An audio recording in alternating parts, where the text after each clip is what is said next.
सभी को नमस्कार। आज हम देखेंगे रेगुलेटिंग एक्ट ऑफ 1773। आइए स्टार्ट करते हैं। 1773 का रेगुलेटिंग एक्ट ब्रिटिश संसद द्वारा ईस्ट इंडिया कंपनी के कार्यों को नियंत्रित और विनियमित करने वाला पहला प्रमुख अधिनियम था, जो कंपनी के कुप्रबंधन के कारण उपजी वित्तीय समस्याओं के बाद लाया गया। इस एक्ट में भारत में केंद्रीकृत शासन की नींव रखी, जिसके तहत बंगाल के गवर्नर को बंगाल का गवर्नर जनरल बनाया गया और बॉम्बे मद्रास प्रेसिडेंसियों को उसके अधीन किया गया।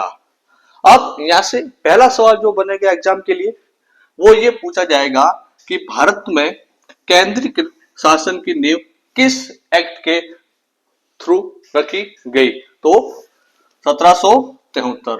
दूसरा सवाल, किस अधिनियम के तहत गवर्नर को बंगाल का गवर्नर जनरल बनाया गया, तो 1773 1773। तो यहां से आपको ये चीजें याद रखनी है। नेक्स्ट बात करेंगे इसकी मुख्य बातें। कंपनी के शासन पर संसदीय नियंत्रण स्थापित किया गया। बंगाल के गवर्नर को 3 प्रेसिडेंसियों का जनरल नियुक्त किया गया। ठीक है। कलकत्ता में एक सुप्रीम कोर्ट की स्थापना की गई। अब ये सवाल एग्जाम में पूछा जाएगा कि ये जो एक्ट है इसकी प्रमुख बातें कौन कौन सी हैं, तो आपको पहला याद रखना है, कंपनी के शासन पर किसका नियंत्रण हो गया, संसदीय नियंत्रण स्थापित हो गया। दूसरा, बंगाल का जो गवर्नर है उसको 3 प्रेसिडेंसियों का क्या दे दिया गया, जनरल नियुक्त का चार्ज दे दिया गया। कलकत्ता में एक सुप्रीम कोर्ट की स्थापना की गई।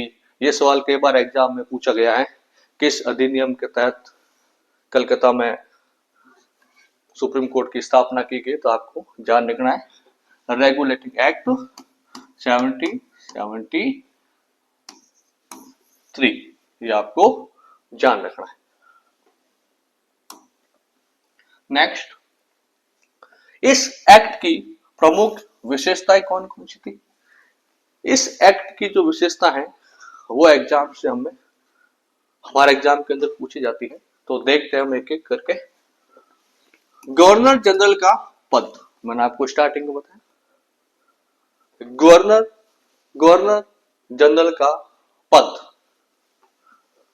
बंगाल के गवर्नर वॉरेन हेस्टिंग को बंगाल का गवर्नर जनरल बनाया गया, जिसे 4 सदस्य काउंसलिंग द्वारा सहायता प्रदान की गई। मतलब जब इसको गवर्नर जनरल बनाया गया तो उसमें 4 सदस्य काउंसिल समिति द्वारा सिफारिश की गई थी। ये आपको ध्यान रखना है। तो सवाल पूछा जाता है कितने सदस्य थे, तो 4 सदस्य थे। सिंपल सा सवाल इसके अंदर पूछा जा सकता है। कौन कौन थे इसके अंदर, एक तो थे लेफ्टिनेंट जनरल जॉन क्लेवरिंग। कौन थे, लेफ्टिनेंट जनरल जॉन क्लेवरिंग, ये आपको ध्यान रखना है। दूसरे थे जॉर्ज मॉन्सो। तीसरे थे रिचर्ड बोरवेल। चौथे जो थे वो थे फिलिप फ्रांसिस। ये आपको ध्यान रखना है। इन चारों सदस्यों के नाम आपको ध्यान रखना है। और ये कितने साल के लिए नियुक्त होते थे, 5 साल के लिए। 5 साल के लिए इनको नियुक्त किया जाता था, तो आपको ध्यान रखना है ये बात। दूसरी विशेषता है प्रशासनिक विकेंद्रीकरण। मद्रास और बॉम्बे प्रेसिडेंसियों को बंगाल के गवर्नर जनरल के अधीन कर दिया गया। तो दूसरा कारण आ सकता है प्रशासनिक केंद्रीकरण, गवर्नर जनरल का पद। नेक्स्ट हम देखते हैं सर्वोच्च न्यायालय, सुप्रीम कोर्ट। 1774 में कलकत्ता में एक सर्वोच्च न्यायालय की स्थापना की गई, जिसमें एक मुख्य न्यायाधीश सर एलिजा इम्पी, जो मुख्य न्यायाधीश थे उनका नाम था सर एलिजा इम्पी, और 3 अन्य न्यायाधीश शामिल थे। बात करेंगे एलिजा इम्पे के अलावा और कौन कौन से अन्य न्यायाधीश थे, पहले थे स्टीफन सीजर लेमेस्टर, दूसरे थे जॉन हाइड, तीसरे थे रॉबर्ट चैम्बर्स। ये एक के अलावा तीन और टोटल चार थे, ये आपको जान रखना है। और बात करें, इस अदालत को बंगाल, बिहार और उड़ीसा पर अधिकार क्षेत्र प्राप्त था। इन न्यायाधीशों की नियुक्ति ब्रिटिश राजा द्वारा की गई थी। अब ये सवाल कई बार एग्जाम में पूछा जाता है कि न्यायाधीश की नियुक्ति है वो किसने की थी, तो ब्रिटिश राजाओं द्वारा की जाती थी। किसके द्वारा? ब्रिटिश राजाओं द्वारा की जाती थी। बाद में सर विलियम जोन्स और सर विलियम डंकिन भी इसके अन्य न्यायाधीश बने।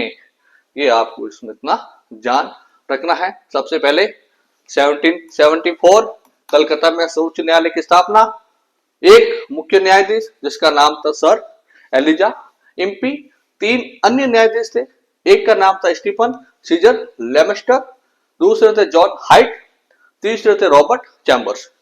ठीक है, तो ये आपको ध्यान रखना है।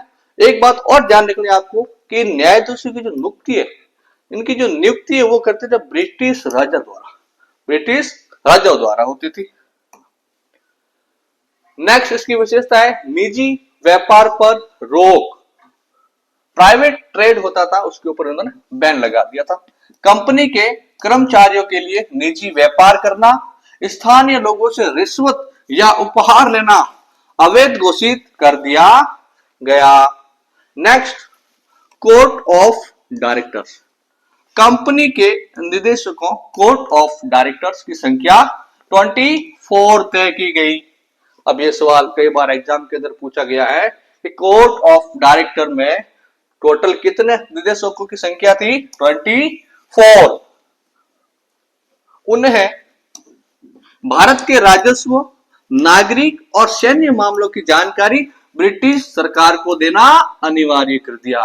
अब यह सवाल पीवाईक्यू में पूछा गया है कि राजस्व, नागरिक और सैन्य मामलों की जानकारी कौन देते थे? कोर्ट ऑफ डायरेक्टर के जो सदस्य थे उनको जानकारी देना अनिवार्य कर दिया गया था। नेक्स्ट, इसने 4 साल के कार्यकाल के लिए निर्वाचित 24 निदेशकों की स्थापना की, जिनमें से 1/4 प्रतिवर्ष सेवानिवृत्त होते थे, और यह अनिवार्य किया कि वे भारत के राजस्व, नागरिक और सैन्य मामलों से संबंधित सभी पत्राचार की रिपोर्ट राजकोष और राज्य सचिव को देंगे। ठीक है भाई, तो ये आप लोगों को जान रखना है। नेक्स्ट देखते हैं। नेक्स्ट हम बात करते हैं